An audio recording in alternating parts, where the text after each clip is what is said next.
আমি আপনাদেরকে নিয়ে একটু জিহাদের মাঠে যেতে চাচ্ছি। জিহাদে যাওয়ার জন্য কারা কারা প্রস্তুত? মুজাহিদেরা হাত তুলে রাখি। লিল্লাহে তাকবীর, লিল্লাহে তাকবীর। কোরআন সুন্নাহর আলো, কোরআন সুন্নাহর আলো। জাতির উদ্দেশ্যে আমার কিছু মেসেজ। বন্ধুরা আমার, আমরা 1947 সালে দ্বিজাতি তত্ত্বের ভিত্তিতে স্বাধীনতা লাভ করেছিলাম, কিন্তু আমাদের সেই স্বাধীনতার ভিতরে ষড়যন্ত্র ছিল। ষড়যন্ত্র কেমন? 1947 সালে আমরা দ্বিজাতি তত্ত্বের ভিত্তিতে স্বাধীনতা লাভ করলাম, কিন্তু সেই স্বাধীনতা আমরা সুফল ভোগ করতে পারলাম না।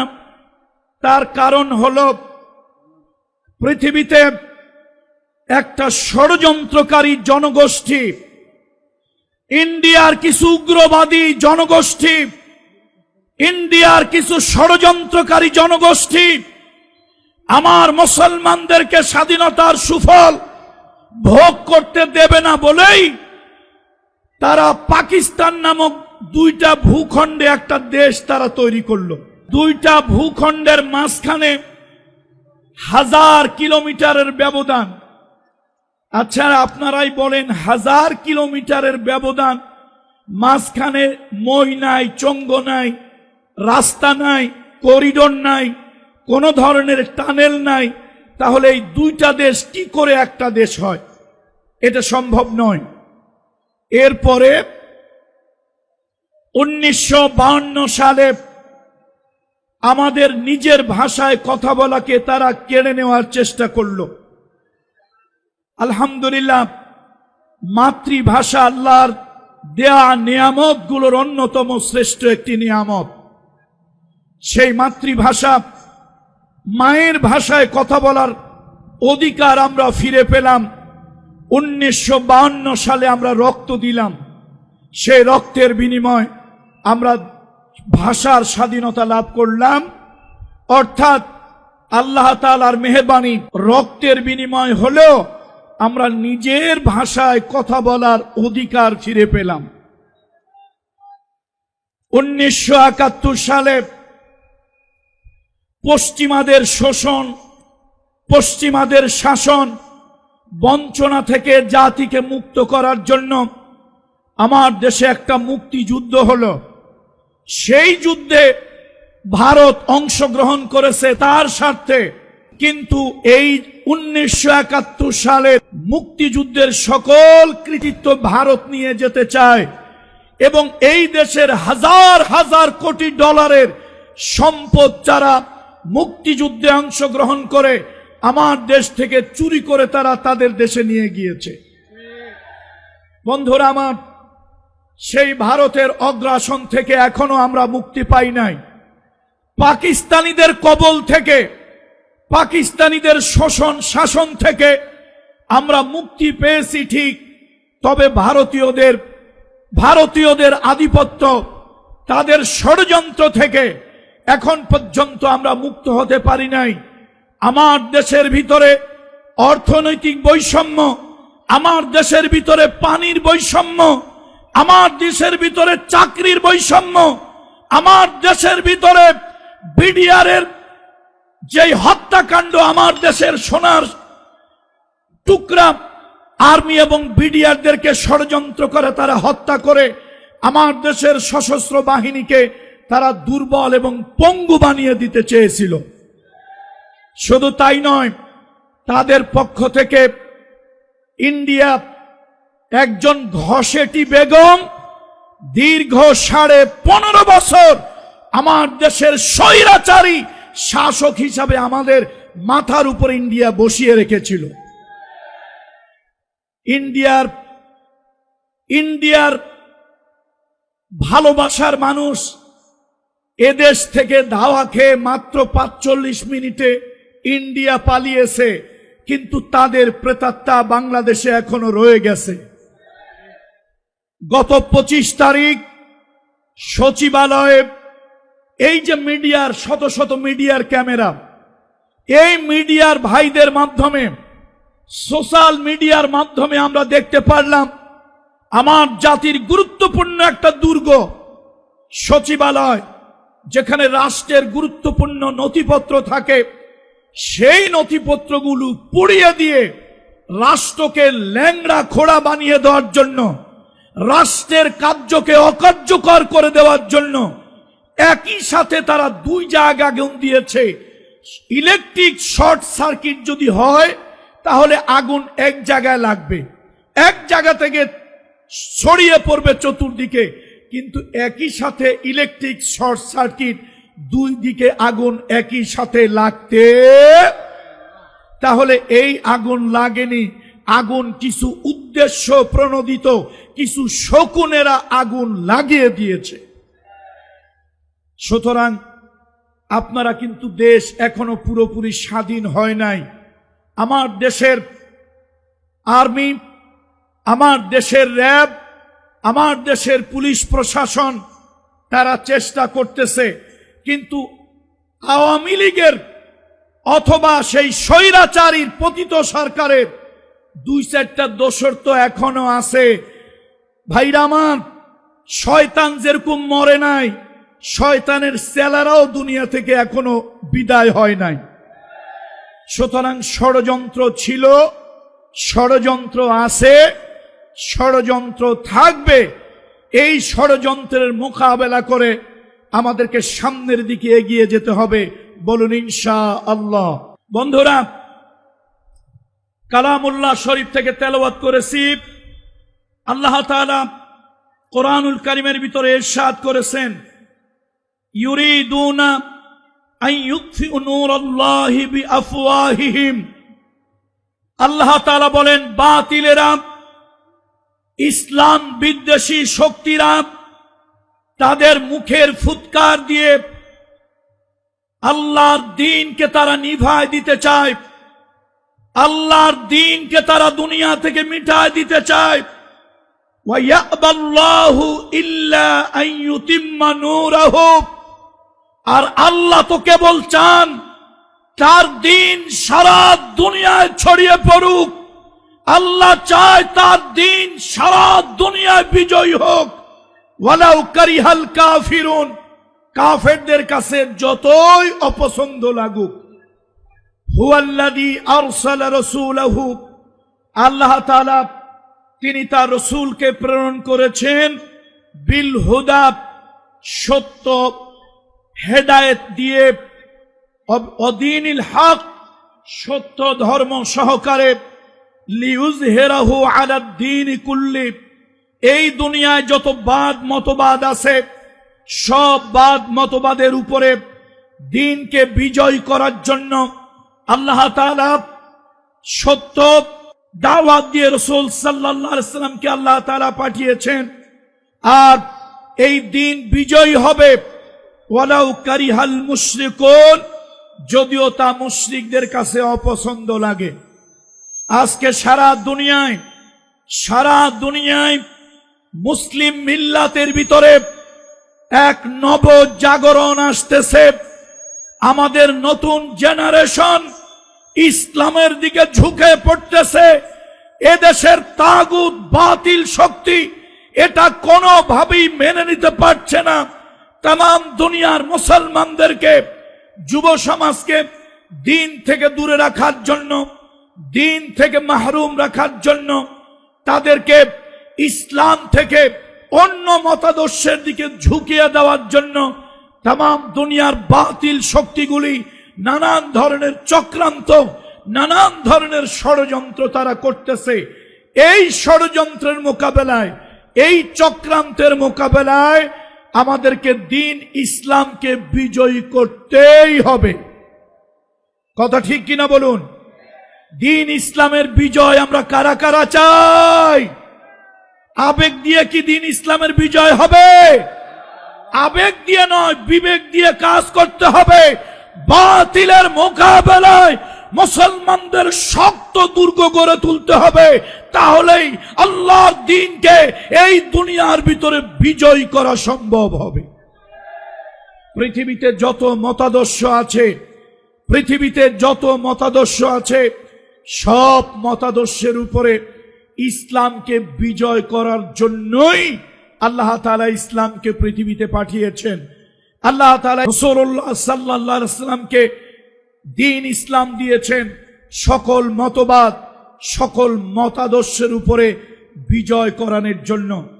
দুর্ভাগ্য, খোলাফায়ে রাশেদার পরে সারা দুনিয়ায় মুসলমানদের শাসন ব্যবস্থা যেখানে ছিল সেটাও বাতিলেরা বিতর্কিত করার চেষ্টা করেছে এবং এর ফলশ্রুতিতে উসমানী খেলাফতের মাধ্যমে সারা দুনিয়ায় মুসলিম খেলাফতের বিলুপ্ত হয়েছে। আবার নতুন করে সময় এসেছে, আমরা স্বপ্ন দেখতেছি সালাউদ্দিন আইয়ুবী আমাদের ভিতরে আবার আসুক, তিতুমির আবার আসুক, হাজী শরিয়াতুল্লাহ আসুক, হাজী ইমদাদুল্লাহ মুহাজির মক্কি আসুক, শাহ ওয়ালিউল্লাহ মুহাদ্দিস দেহলভী আবার আমাদের ভিতরে আসুক। একটা নব জাগরণ তৈরি হোক, সারা দুনিয়া, আগামীর দুনিয়া যেন ইসলামের দুনিয়া হয়, আমরা যেন তার মুজাহিদ হিসাবে, সৈনিক হিসাবে যেন কাজ করতে পারি। বন্ধুরা আমার, যদি আমাদেরকে ইসলাম বিজয়ী করতে হয় তাহলে ভূমিকা যুবকদেরকে নিতে হবে। ভূমিকা কাদেরকে নিতে হবে? জোরে বলেন, ভূমিকা কাদেরকে নিতে হবে? যুব সমাজকে ভূমিকা নিতে হবে। আজকে এই জনসমুদ্রের দিকে তাকায় দেখেন, বুড়া মানুষ বেশি না জুয়ান মানুষ বেশি? যুবক মানুষেরা বেশি। আমাদের দরকার 2024 সালের 36 জুলাই, দ্যাট মিনস 5ই আগস্ট, জাতির প্রেক্ষাপট পরিবর্তন কারা করেছে? বুড়া মানুষ না যুবকেরা? দেখেন না, বড় বড় দলগুলি তারা দীর্ঘদিন চেষ্টা করেও কিছু পারে নাই, শেষ পর্যন্ত এই গুড়া ফোলাফাইন। কারা বলেন তো কারা? এই গুড়া ফোলাফাইন, এই গুড়া ফোলাফাইন দিয়ে আল্লাহ তাআলা জাতিকে একটা বিজয় দিয়ে দিল। এখন এই বিজয়টাকে ইসলামের দিকে নিতে হবে। আমি জানি এদেশের বামপন্থী রামপন্থীরা, এদেশের মুসলমানের ঘরে কিছু কুলাঙ্গার সন্তান আছে যারা অন্যান্য মতবাদ সহ্য করতে পারে কিন্তু ইসলাম সহ্য করতে পারে না। এই মুসলমানের ঘরের কুলাঙ্গার গুলোর কারণে আজকে ইসলাম পৃথিবীতে বিজয় হতে পারছে না। ইসলাম প্রতিষ্ঠা হওয়ার জন্য অমুসলিমেরা বড় বাধা নয়। ইসলাম প্রতিষ্ঠার জন্য মুসলমানের ঘরের কিছু সন্তান হচ্ছে সব থেকে বড় বাধা, বড় প্রতিকূলতা। সুতরাং আজকে এই মাহফিল থেকে, আজকের এই মাহফিলে যেন শোডাউন না হয়, আজকের মাহফিল যেন শুধু শোডাউন না হয়, আজকের মাহফিল যেন একটা মেসেজ, একটা বার্তা নিয়ে যেন যার যার বাড়ি ফিরে যায়। আমরা প্রত্যেকে নিজের অঙ্গনে দায়িত্বশীল। আলা কুল্লুকুম রাইন, আলা কুল্লুকুম রাইন ওয়া কুল্লুকুম মাসউলুন আন রাইয়াতিহি। তোমরা প্রত্যেকেই নিজ নিজ জায়গায় একজন দায়িত্বশীল, একজন অভিভাবক। প্রত্যেকের নিজ নিজ জায়গার অভিভাবকত্ব সম্পর্কে আল্লাহ সুবহানাহু ওয়া তাআলা কিয়ামতের আদালতে, আল্লাহর আদালতে, কিয়ামতের ময়দানে আল্লাহ তাআলা জিজ্ঞেস করবেন। সুতরাং আজকের মাহফিলে বাংলাদেশের বিভিন্ন জায়গা থেকে, বিভিন্ন প্রান্ত থেকে যেই সকল কিশোর তরুণ যুবক বন্ধুরা আসছেন, যদি দ্বীন কায়েমের সংগ্রাম প্রয়োজন হয়, এদেশের আলেম ওলামারা কোরআনের রাজ কায়েমের জন্য আপনাদেরকে যদি আহ্বান করে, সেই আহ্বানে কারা কারা সাড়া দিতে রাজি আছেন? হাত উঁচু করে দেখায়। লিল্লাহে তাকবীর, লিল্লাহে তাকবীর। বন্ধুরা আমার, আমার দেশে বিভিন্ন ধর্মের লোক এই বাংলাদেশে আছে। এই বাংলাদেশে হিন্দু আছে, বৌদ্ধ আছে, খ্রিস্টান আছে, কিছু মাইনরিটি জনগোষ্ঠী আছে। আমরা তাদের উদ্দেশ্যে বলতে চাই, আজকের এই মিডিয়াকে সামনে রেখে, ইসলাম প্রতিষ্ঠা হলে এ দেশের মেজরিটি পার্সেন্ট নাগরিক মুসলমান, তাদের জন্য যদি ইসলাম রাষ্ট্রীয়ভাবে প্রতিষ্ঠা হয়, কোরআনের আইন যদি কোন এই সমাজে কায়েম হয়ে যায়, তাহলে আমি বলবো সব থেকে বেশি উপকৃত হবেন আমার অমুসলিম ভাই বোন বন্ধুরা। তারা সব থেকে বেশি উপকৃত হবেন, তারা নিরাপত্তা লাভ করবেন। এদেশের আলিয়া মাদ্রাসা বলেন, কওমি মাদ্রাসা বলেন, জামাত ইসলামী বলেন, হেফাজতে ইসলামী বলেন, এদেশের সংকটময় সময় অমুসলিমদের নিরাপত্তা দেওয়ার জন্য, অমুসলিম ভাই বোনদের জান মাল ইজ্জতের হেফাজতের জন্য এদেশের ইসলামী দলগুলি, এদেশের আলেম উলামা, এদেশের আলিয়া কওমি মাদ্রাসাগুলি আগে গিয়ে এসেছে। জোর বলুন ঠিক কিনা? সুতরাং ইসলাম প্রতিষ্ঠা যদি হয়, কোরআনের রাজ যদি কায়েম হয়, অমুসলিম ভাই বোনদেরকে মিডিয়ার মাধ্যমে জানিয়ে দিতে চাই, আপনারা সব থেকে বেশি নাগরিক অধিকার ভোগ করবেন, মানবিক অধিকার ভোগ করবেন। আল মুসলিমু মান সালিমান নাস, আল মুসলিমু মান সালিমান নাস মিন লিসানিহি ওয়া ইয়াদিহি। আল্লাহ নবী বলেছেন, সেই লোকটা মুসলমান যার হাত এবং জিহ্বা থেকে অন্য মানুষ নিরাপদ থাকে। সুতরাং ইসলাম যদি এদেশে রাষ্ট্রীয়ভাবে প্রতিষ্ঠা হয়, আমার কোন হিন্দু সম্প্রদায়ের ভাই বোন, বৌদ্ধ খ্রিস্টান সম্প্রদায়ের ভাই বোন, এদেশে উপজাতীয় সম্প্রদায়ের কোন ভাই বোনেরা কোন মানুষের কথায় তারা নির্যাতিত হবেন না, হাতের দ্বারা নির্যাতিত হবেন না। রাষ্ট্রের পুলিশ, রাষ্ট্রের আর্মি, রাষ্ট্রের র্যাব, রাষ্ট্রের সশস্ত্র বাহিনী, কোরআনের রাজ যদি হয়ে যায়, তাদের রক্ত, তাদের জীবন, তাদের সম্পদ, তাদের উপাসনালয়কে তারা নিরাপত্তা দেবে, নিরাপত্তার চাদরে তারা ঘিরে রাখবে। আমরা আপনাদেরকে দয়া করতে চাই না। আজকে মিডিয়ার মাধ্যমে বাংলাদেশের নাগরিক সকল অমুসলিম ভাই বোনদেরকে বলি, আমরা আপনাদের উপরে দয়া, অনুগ্রহ, করুণা করতে চাই না। আমরা যেরকম এদেশের নাগরিক, আপনারাও এদেশের নাগরিক, আপনারা আপনাদের নাগরিক অধিকার ভোগ করবেন। আমার যেরকম নাগরিক অধিকার আছে, আপনাদের ওইরকম নাগরিক অধিকার আছে, আপনারা সে নাগরিক অধিকার ভোগ করবেন। আমাদের ভয় কোথায় জানেন? ইব্রাহিম খলিলুল্লাহ, তাকে আগুনে পোড়ায় মারার জন্য নমরুদ আগুনের গর্ত খুঁজল। সেই গর্তের ভিতরে ইব্রাহিম খলিলুল্লাহকে জ্বালিয়ে পুড়িয়ে মারবে। আচ্ছা, ইব্রাহিম খলিলুল্লাহ মানুষ কয়জন? পুরো জনতা বলেন, মানুষ কয়জন? একজন ইব্রাহিম খলিলুল্লাহকে আগুনে পোড়াইতে বেশি আগুনের দরকার হয় না। কিন্তু বেওকুফ নমরুদ, নির্বোধ নমরুদ, একটা অথর্ব রাষ্ট্রনায়ক নমরুদ, সে এত আগুন জ্বালিয়েছে, হাজার ইব্রাহিমকে পোড়ানো যায় এত আগুন জ্বালিয়েছে। আগুনের তীব্রতায় কয়েক কিলোমিটার এরিয়ার ভিতরে সব ঝলসে গেছে।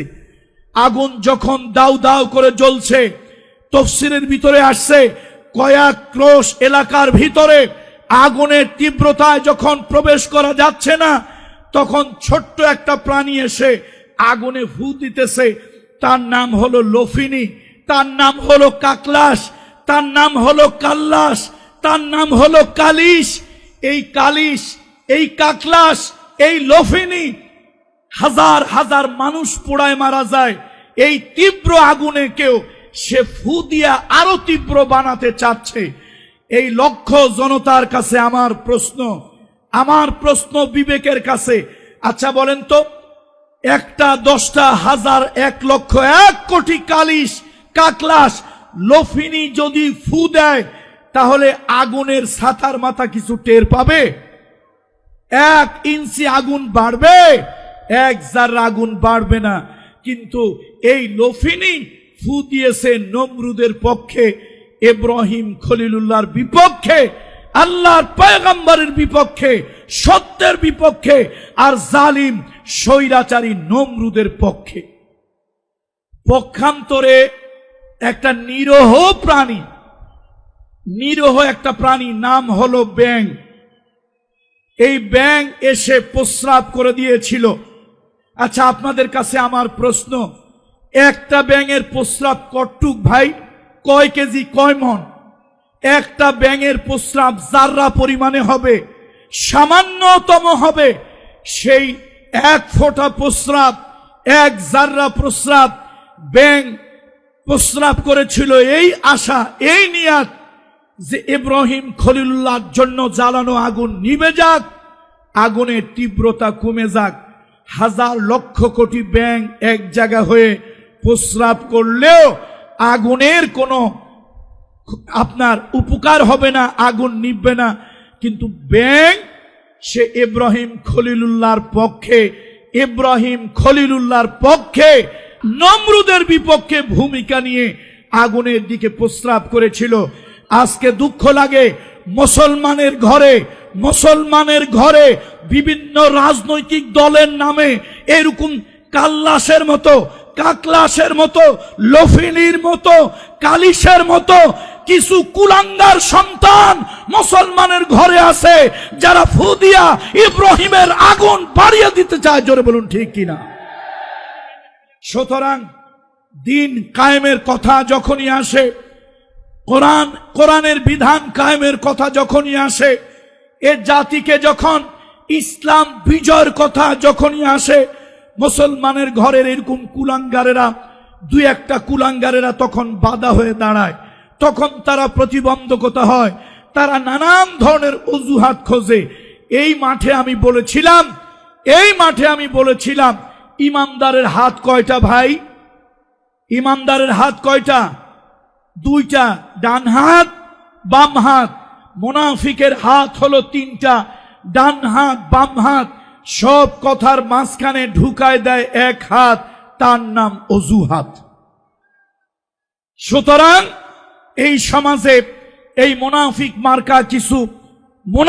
মার্কা কিছু তথাকথিত নামধারী মুসলমান আছে। দিন প্রতিষ্ঠার কথা হলেই তারা বাম হাত ঢুকায় দেয়, অজুহাত ঢুকায় দেয়, নানান ধরনের কথা বলে। সুতরাং আমি আজকের এই পেকুয়ার মাহফিলের মাধ্যমে আমি বলবো, আবেগ দিয়ে আর কাজ হবে না। এ জাতিকে শান্তি দিতে হলে, চোরের হাত থেকে রক্ষা করতে হলে, ডাকাতের হাত থেকে জাতিকে রক্ষা করতে হলে, এদেশে অর্থ পাচারকারীদের হাত থেকে জাতিকে মুক্ত করতে হলে, হিন্দু, বৌদ্ধ, খ্রিস্টান, মুসলমানদেরকে শান্তি, নিরাপত্তা দিতে হলে আল্লাহর কোরআনের আইন, ইসলামের বিধান ছাড়া অন্য আর কোন রাস্তা নাই। জোরে বলেন ঠিক কিনা? সুতরাং আমরা এই জাতির নিরাপত্তা চাই, শান্তি চাই, কল্যাণ চাই। দেখেন না, চোরেরা পাচার করবি তো কর, লক্ষ কোটি কোটি টাকা বিদেশে এক চোর পাচার করেছে, হাজার হাজার কোটি টাকা, হাজার হাজার কোটি টাকা। কোরআনের শাসন যদি থাকতো, এই চোরেরা কি এত টাকা পাচার করতে পারত? এত টাকা পাচার করা সম্ভব হতো? এত টাকা পাচার করা সম্ভব হতো না, এত টাকা পাচার করা সম্ভব হতো না। কোরআনের বিধান না থাকার কারণে, হকের বিধান না থাকার কারণে, সত্য প্রতিষ্ঠা না থাকার কারণে এই জালিমেরা দেশের মানুষের অধিকার নিয়ে ছিনিমিনি খেলতে সাহস পায়। আমার কথা হলো, কোরআনের আইন চলবে। কোরআনের আইন যদি চলে, নাগরিক তার নাগরিক অধিকার পাবে।